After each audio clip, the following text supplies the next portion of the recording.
Hi, my name's Melissa Winters, and I'm here at AQS QuiltWeek Grand Rapids with Laura and Gloria from the Appleseed Quilters Guild, and they won honorable mention in our Quilt Guild Challenge. Congratulations, ladies. Thank you. Thank you. So tell us a little bit about how you came up with the theme for this challenge. Well, we first kind of started with the size. We liked 38 by 38, and then we decided that we wanted it to be something all nature oriented.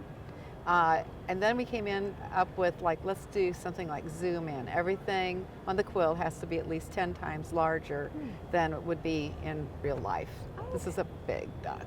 And so, do you guys do a challenge every year, or is this something new to the guild? Well, I'll let you answer that. I've only been in it 2 years, but this is the second time they've entered in Grand Rapids. Oh, so first time we won anything. But oh, wow. Second time the guild has entered, so we're really proud. And what did you think? Was it a difficult challenge, or do you think people had enjoyed it, or? Well, it was part of our art bee. Oh, okay. So we're kind of naturally out of the box quilters. Okay. Even though we do lots of in the box quilting. Yeah. So we were a smaller group that we did find 8 of us with the bee and within the guild to want to do this. Okay. To take it on. Oh, so gotcha. as we came up with our subjects, we kind of made sure our parameters were met, and if we had set ourselves too close, so we just backed that one off. So we feel like we did pretty well. Yeah. I mean, they're all great Yeah, quilts. So necessarily it wasn't like a challenge and these are the winners of the challenge. You guys had a bee and came up with that, and then you decided who was going to enter. We found 8 people willing to. At first we had more people. We had more than 8, and we thought we'd pick the best 8. Oh, okay. But as it turned out, we ended up with 8, and we all love each other's stuff. So have you come up with something for next year? Well, they're going. Yeah, they have.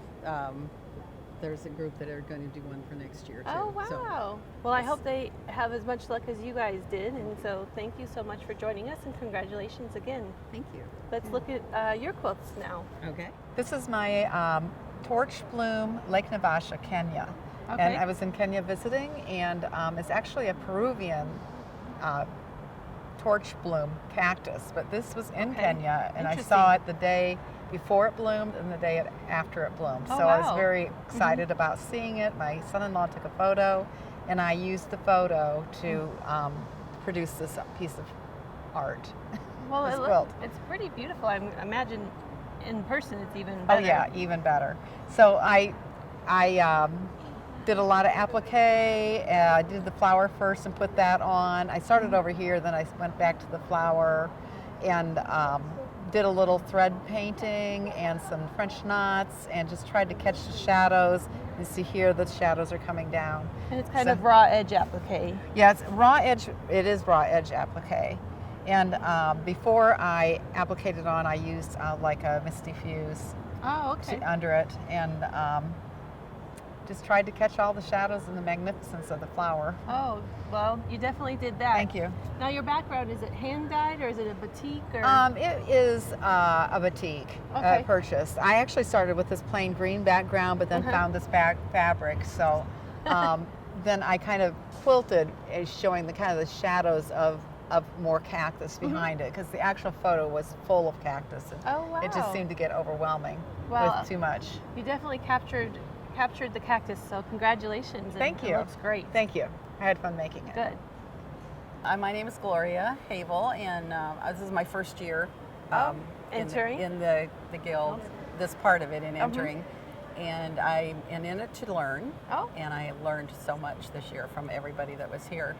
But it was quite a project. It was about an 8-month, by the time you get started and get done. So right. And you have a lot of techniques you've put into it. Yeah, it's applique on. I made the chameleon out of flannel because I wanted it to look like the actual skin of the chameleon, and then made what I hoped would look like scales on it, and tried to do some thread painting for the limb and make it look as real, but make it look whimsical at the same time. And so what drew you to the chameleon?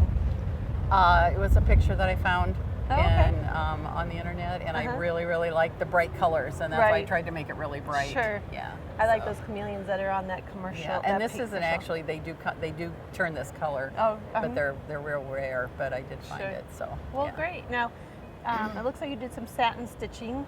Yes, applique stitching and satin stitching.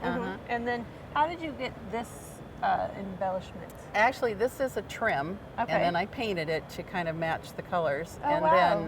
then glued it underneath, and then stitched on top. Okay. So it's really kind of hard, but it looks like the scales on his back. So Okay. yeah, and his ear and that kind of thing. So Great. Well, Yeah. I mean, it's a great piece, and you definitely know what animal it is. It so is. that's always a good thing. yeah, And it was fun and it was very challenging. well, Yeah. good. That's always a good thing with quilting. I think I always try to challenge myself in my next project. Someday I may so. do another one. Well, there you go. No, no. So congratulations, Thank and you thank very you so much. Thank you. I appreciate it.